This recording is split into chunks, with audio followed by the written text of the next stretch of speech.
Have you ever wondered how you can leverage your past experience as a B2B entrepreneur to unlock new income streams by helping other entrepreneurs level up their business? That's because sitting between your ears right now is unique wisdom. Unique wisdom that can help other entrepreneurs avoid painful pitfalls while accelerating the progress they make along their journeys of growth.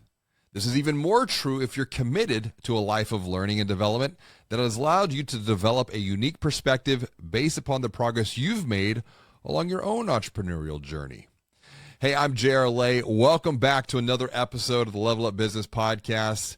Before we explore how you can break through limiting beliefs that keep you stuck, that prevent you from unlocking, capturing, and amplifying your unique wisdom as a B2B entrepreneur, I'd like to invite you to text me 832-240-1922, and I will text you a copy of my best-selling book, Banking on Change.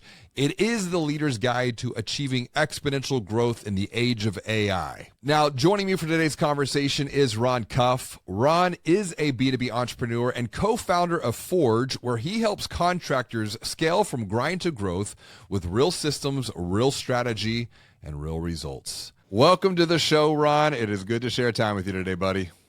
Hey, Gerard. Thanks for having me, dude. Before we get into unpacking how you're leveraging your past to help others continue to level up and grow on their entrepreneurial journey, what is good in your world right now? Give me some good news. What's positive?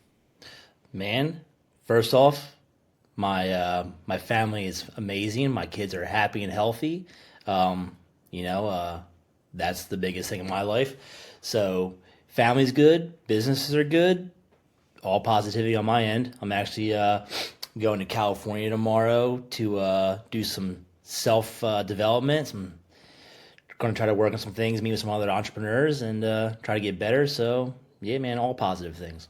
I want to pause on this point about self-development, because if you're watching or listening to this show right now, you are a B2B entrepreneur as well, and you're learning, you're growing. But Ron, what about you?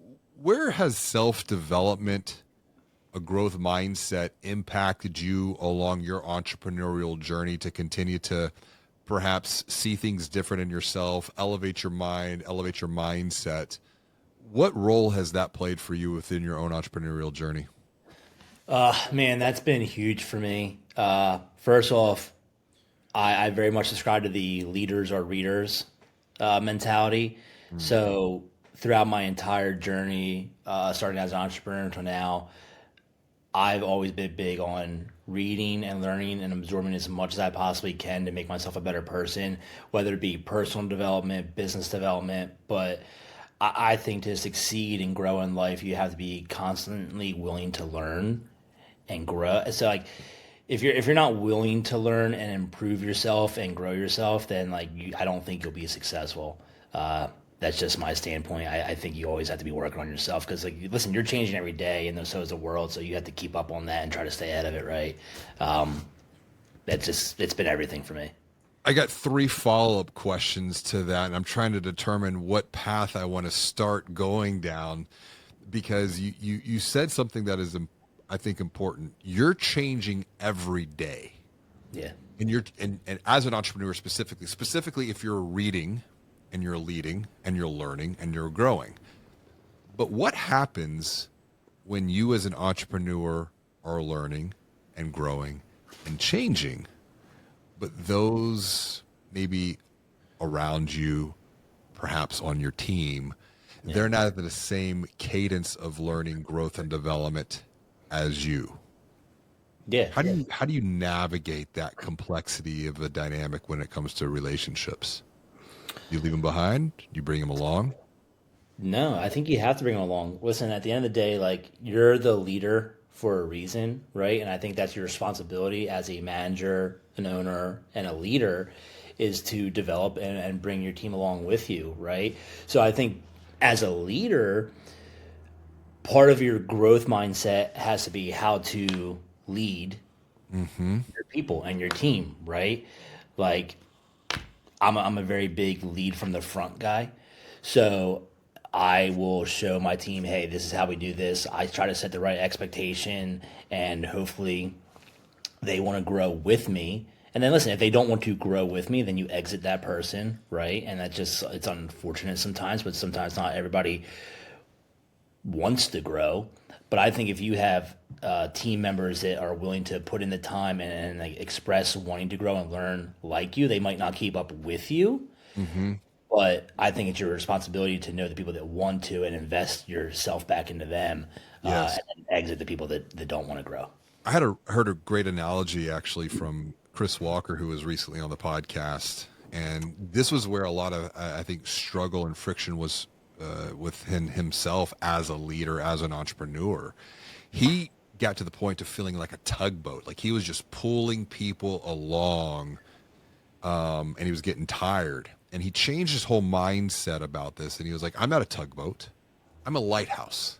So Yeah, I'm going to be a beacon of light for those that, want to continue to learn, to grow, to develop themselves so that they can avoid the rocks and the pitfalls and the dangers. But absolutely. he was like, I'm tired of being a tugboat and dragging people along. Yeah, yeah, I think that's huge. Like, and I think as a business owner and entrepreneur, once you realize that and stop trying to force people to come with you, and like a lot, like for me personally, I saw in like guys that had been on the team for a while, right? Hmm. And you're like, hey, you've been here for a long time. I want to keep you here, and maybe they just like plateaued, or they it's the typical case of like what got you here isn't going to get you there. Hmm. And yeah, you start to feel like you're pulling people along, and then like, but once you hit that unlock and you realize like, hey man, like those people maybe they got to move on, and you start surrounding yourself with team members that like want to level up with you, man, it's like it's a massive unlock for business growth potential. That's when you start to hit the next level, I think, personally.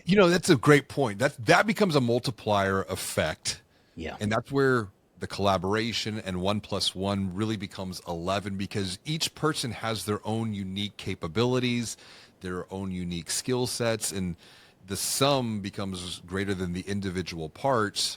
yep, And I think that's a great transition here as we look at your own journey because you are now leveraging your past experience, your unique wisdom. And the way that I frame unique wisdom is it is an entrepreneur's unique perspective, which is the sum of their lived, their learned, their shared experiences that can be multiplied by unique methods, models, frameworks, systems that can communicate that unique perspective. And you're unlocking your unique wisdom to help other entrepreneurs, particularly within the home services side of things, based upon your past experience.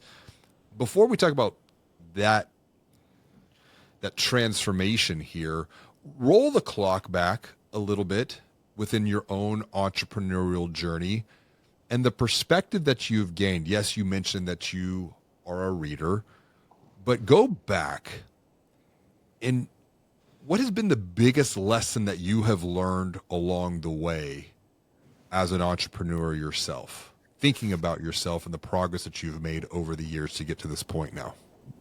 yeah.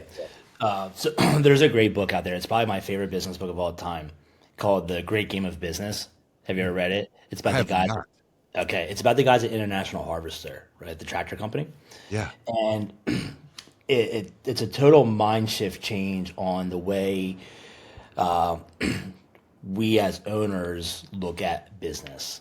Okay, there should be another book about how they got this loan to buy International Harvester. Right, that's its own story. They got this miraculous loan, right? But they were managers essentially of International Harvester as it was claiming bankruptcy and going out of business. Now, two managers bought it, they acquired it before it went bankrupt, and what they realized is they had to shift from the old school keep your employees in the dark, don't tell them anything, and the management team and leadership team makes all the decisions unilaterally, and like we're just going to keep the employees in the dark, right? Hmm. What these guys realized was that we have to get the staffing and every level of employee invested in the business if we're going to grow and save this thing.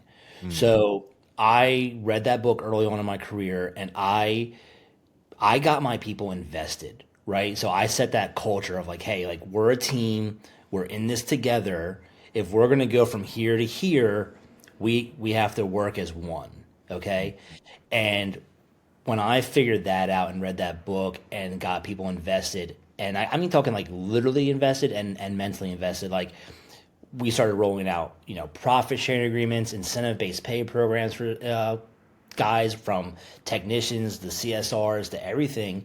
And when you find out that when your team is just as invested as you are, the growth potential is unmeasurable, right? So I'd say that's my biggest lesson of like opening up to my staff, getting them involved, being transparent with them, and then watching the businesses take off. Like that's been the biggest unlock for me as an entrepreneur that I've had ever. So I pulled up The Great Game of Business, and it's interesting because the title of the book reminds me of another book from Florence Scovel. It's written in the 1920s, I believe. It's called The Game of Life and How to Play It. Okay. But The Great Game of Business has these three areas of think, act, and feel, which is actually very similar to a model that I wrote about in my book, my second book, Banking on Change. There are these 4 seasons that lead to exponential growth. And exponential growth I define as when an individual, a team, an organization is growing both personally and professionally at the same time. Because what's happening personally, it's going to impact you professionally. What's happening professionally is going to impact you personally. And so those 4 seasons are learn, think, do, which is the act here in The Great Game of Business. And then there's a fourth season, which is to review what you've done so that you can continue to learn, to think, to do even better through your next iteration. And when we look at these think, act, and feel with The Great Game of Business, I'm hearing your experience here, the know and teach the rules, the educate, the follow the action and keep score, the empower, and then the provide a stake in the outcome, which is the engagement piece of this. So when you think about your journey to get to this point, what was the biggest transformation in your own belief system? Because I know how powerful beliefs are that drive our behavior. What did you have to let go of to continue to grow as an entrepreneur to get to this point? So I would say like if I tied into that, okay, and then the great game of business and then like getting my people invested, if I tie it all together, is that I thought and what I was scared of was that if I show my team members profit and loss statements of their departments or whatever, and I showed them the money, that their initial thought was just like, oh God, Ron just cares about making more money so he could pay himself more so he could buy a bigger house and a faster car and whatever. You know what I mean? And like that scared the absolute crap out of me. When I was able to let go of the fear that my employees would be disgruntled when we talked about money, and realize that like, and listen, there was a learning curve. I had to teach them like, hey, where does that money go? But I had to trust in the fact that like my employees would realize that businesses operate to make money, and that the money goes back into marketing and trucks and buildings and stuff like that. That they wouldn't just like hate me and think that I was this money hungry POS, right?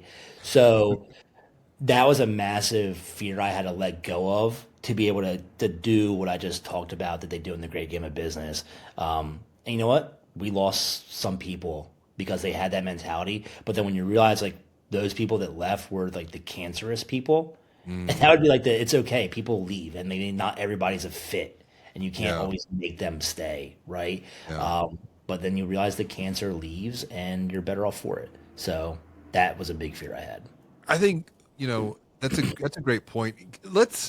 If we could go deeper into this, because that I'm curious where that belief for you came from, because I know there's other entrepreneurs that share a similar belief, a similar fear, and fear many times is nothing more than just false evidence appearing real. Right. What was your relationship with money growing up? And the reason that I'm asking is I had Lisa Smith on this podcast recently, and she was doing a talk at Genius Network with Joe Polish. And one of the things she was talking about was what she frames as a deserve level, and where entrepreneurs sometimes hit a ceiling when it comes to revenue, for example, is they hit this deserve level ceiling. And so they keep bumping up against it. And so they have to raise that deserve level ceiling. I don't think you're talking about this here. You're talking a little bit about of a different perspective, fear of judgment, perhaps even Yeah, for something that I'm hearing. absolutely. Where does that come from? Thinking about just your own relationship with money and finances growing up as an entrepreneur. Yeah, so listen, I grew up in a very blue collar, middle class household, right? Like Uh-huh. my dad was a police officer, had a part time construction business.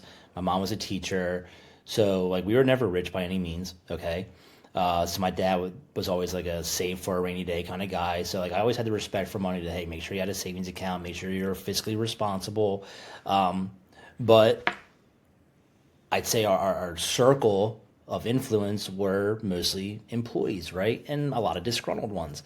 And you always hear them talking about, oh, my boss bought a new house. Oh, must be nice. Oh, my boss bought a new car. Must be nice, right? So you hear all the negative talk about how these employees feel towards their bosses, right?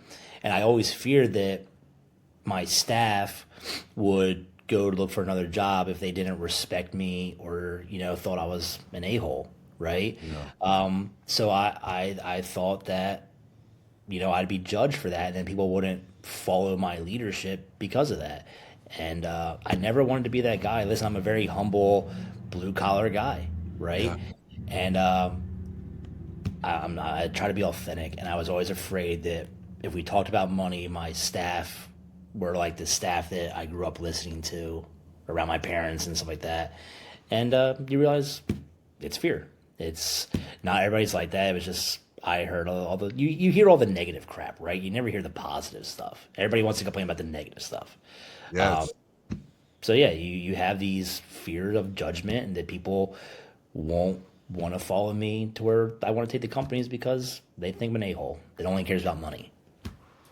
And it's interesting, and thank you for sharing that because it just goes to show how powerful like our environments are, specifically when we're growing up. And that was a belief system. But once you, Joseph Campbell, psychologist, wrote the great book, The Hero with a Thousand Faces, the monomyth, the hero's journey, basically. Yep.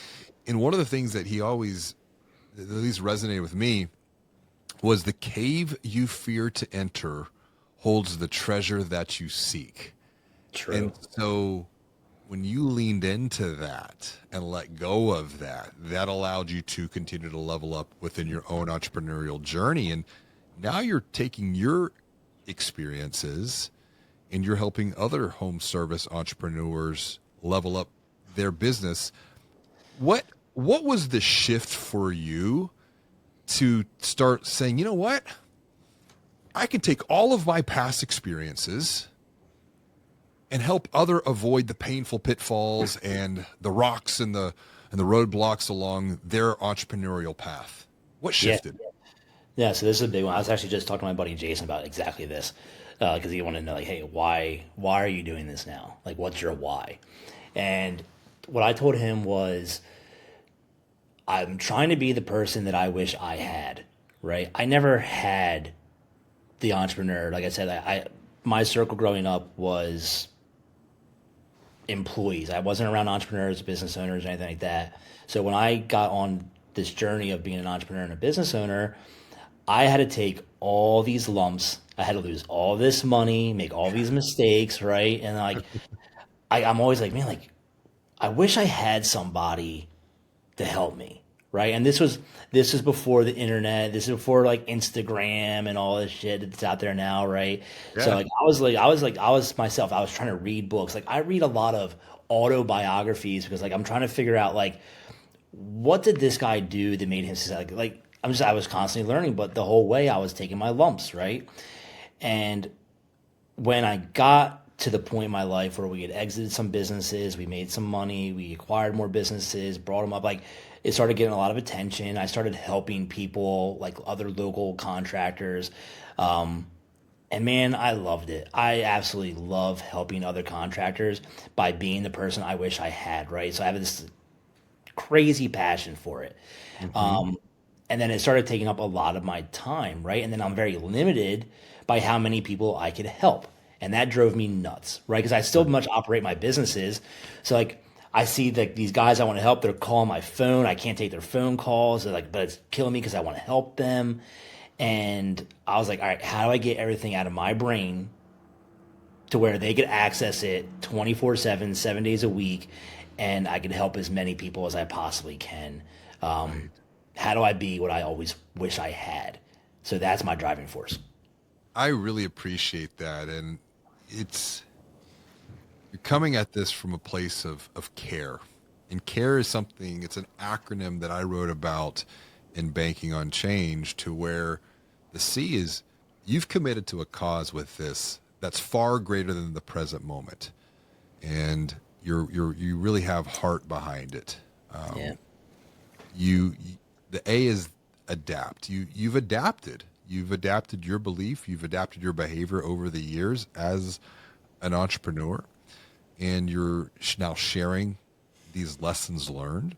The R is the resilience. You've built up resiliency along the way, and others, I think, can gain the resiliency that you've built up for yourself through the lessons that you've learned as well. And then the E is, it's the energy that you're bringing, and energy is nothing more than emotion in motion.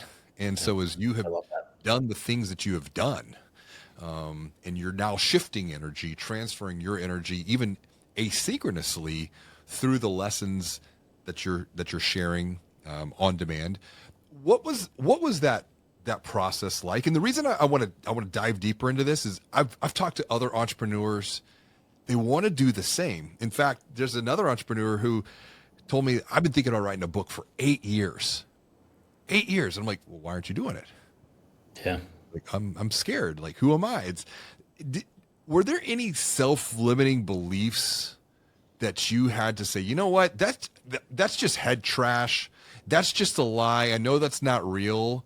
That could have prevented you from doing what you're doing to help these other entrepreneurs level up? Yeah. Listen, I think the biggest fear I had was, listen, I have a face for radio, right? Like, I'm not a handsome guy. I'm bald, as you can see, like Hey, us don't bald guys don't gotta don't stick knock the together. bald guys, because I mean I got a little bit of a tuft on my head, and normally it's pretty shaved clean. So don't knock the bald guys. But I'm not like a social media influencer, right? Like, that's not who I am. Like, I'm a business operator. And like also like the imposter syndrome, right? Like, I'm like, am I that good? I don't know. It's like I always fear that, like, I'm not really good enough to pass my knowledge along. Like, who the F am I, right? And it's like, I had to get over the fact that, like, there were a lot of people that wanted to know my story, right? There are a lot of people that like ask me for advice, and like, but like, and that was like, once people started asking me, and like I started helping these people, and it was working. I was watching these people's businesses go from like $500,000 to $2 million in revenue just by a couple of things I taught them, and like seeing them succeed, and like getting their testimonial and their feedback, and be like, man, Ron, you helped me so friggin' much. Like, thank you. And like they kept coming back because they're like, I want to learn more. I want to learn more. And then I went with my buddy to a conference one time, and he was really big into this group. And we went there for like 2 days, did this whole conference, and he's like, man, I learned more by just sitting at your house talking to you for a full day on a Saturday and taking notes than I did in like these past 2 days at this conference hosted by this famous guy, da da da. And he's like, dude, like, you need to help people. Like, and like that was like the turning point when I was like, you know what? All right, I'll do it. So it's like I reluctantly did this, but Yeah. it's been very fulfilling. I'm glad I did. Isn't it funny how the imposter syndrome, these beliefs that we have, limit our ability to help others? I've kept a We're our own list, worst enemy. actually. Say again?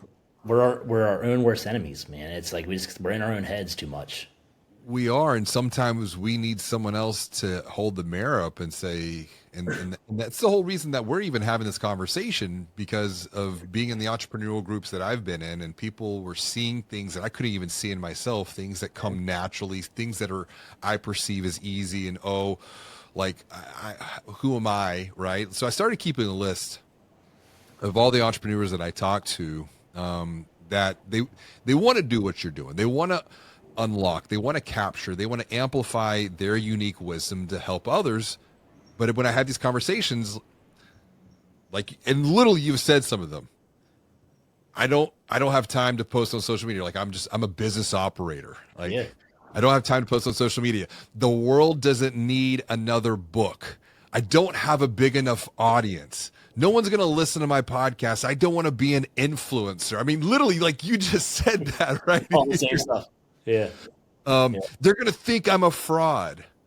I'm not good on camera. Like, literally, you just said I have a voice for radio. So it's insane. There's a theme here. Like, I'm pattern matching some of this. I'm not a good writer. And then the last one is, I'm not that unique. Yeah. So this is super, and this is the very first time I've ever shared this list. In the context of this podcast, I've shared it with a couple of other entrepreneurs via text. I'm like, here's what I'm hearing. I think these are all lies. I think these are lies we tell ourselves. And I get it. I've told myself the same lies. Like, I can't sit here and say, like, I don't deal with this myself. But over time, you just keep showing up, because it's not like, I keep reminding, this is not about me. Like, even this conversation, it's to give you the ability to share your story, your authentic intelligence. And I think I want to wrap up with this thought right here. We are and you're in a very interesting place, and I'm very happy for where you're at in the home services space, particularly when we're moving further into this age of AI. I think it's a little bit of a different situation than maybe people in tech or in SaaS. Authentic intelligence, to me, is going to be the thing that differentiates people. It's our uniqueness. Yeah. You can't commoditize. It's a real You AI. are you. Say again? It's a real AI. It's the authentic intelligence. It's the real AI. It's not official. What's your thought on that? No, I think you're right. Listen, that's why I got in the home services space to begin with. It was just like, listen, man, there's a real need that, you can't replicate it with unauthentic people. It's like, especially, I'm in the home service business, but like, I'm in the customer service business, right? I'm nothing without my customers. And I just don't think you could have that same customer experience with the AIs of the world. Listen, like, do we use AI in our businesses? Absolutely. But people still buy from people. People still trust people they can trust, right? Good brands, like quality work, and delivering on the promises. So I think you're absolutely right. Like, to be authentic in your space, in your industry, is the most important thing there is, because like, it's everything you have. And as a contractor or a home service entrepreneur, that's everything, man. And it has to pass along to your customers and your people and your teams. I don't know that it could be replaced. What are you most hopeful and excited for when you think about the future that you're creating with Forge to really help drive other businesses forward? Yeah. So right now, in my specific industry of home services and contracting, I think you have two opposite ends of the spectrum. I think you have very high pressure sales companies that all they do is care about sales, high average tickets, and maybe some unscrupulous ethics, right? And then you have like the Chuck in the truck, who's the guy who just like, he can't scale his business. Maybe he hangs out in a bar all day. Like, there's not this middle ground of just like good, authentic, solid contractors that have great customer service, do quality work, charge fair prices, and they're the businesses that everybody wants to do business with. So I'm hoping that Forge helps fill that gap that I think is immensely needed in our industry, especially with a lot of boomer age people are retiring and shutting down their businesses, versus like the guys that are coming up to where to be in the trades was taboo, right? It was go to college. Roofing and siding and windows are for drug addicts, right? Like it wasn't glamorous, right? And I'm trying to show people that, hey, you could be very successful in the trades, you can make a lot of money, you could help a lot of people, and I think there's a massive need for good contracting companies out there, and I think it's going to be around for a long time. So I'm hopeful that through Forge we could bring out some really good contractors and fill that need. I really appreciate that. And it reminds me of the old Robert Frost poem, Two paths diverge in a yellow wood, and I took the one less traveled, and that has made all the difference. I actually rewrote that myself. Two paths diverge in a yellow wood, and I blazed my own trail down the middle. I like And that that one has made all the difference, because like when you that. talk about the spectrum on both sides, you're looking for that third path, that third way, and you are providing that way through Forge and the work that you're doing to unlock your wisdom that you've gained along your journey to then help others level up. So I'm so grateful for the work that you're doing, Ron, to help other entrepreneurs. I appreciate it, and I appreciate you having me on to spread the word. Absolutely. And if someone is watching, if they're listening and they want to connect with you, what's the best way for them to reach out and say hello? Yeah, so if you go to our website, goforgenow.com, that's where we host our course. There's contact forms to get a hold of me and the team, and we'll respond back to you right away. We got a team of us that are monitored 24/7, so we're trying to get back to people as fast as we possibly can. And then on Instagram, it's just Ron Cuff, RONCUFF. Well, connect with Ron, learn with Ron. Ron, thanks for joining me for another episode of Level Up Business Podcast. I appreciate it, man. Thank you. You're very welcome. And if you want to continue to learn and level up, send me a text, 832-240-1922, and I will send you a copy of Banking on Change that will guide you forward. Banking on Change, it is the entrepreneur's guide to unlock and achieving exponential growth in the age of AI.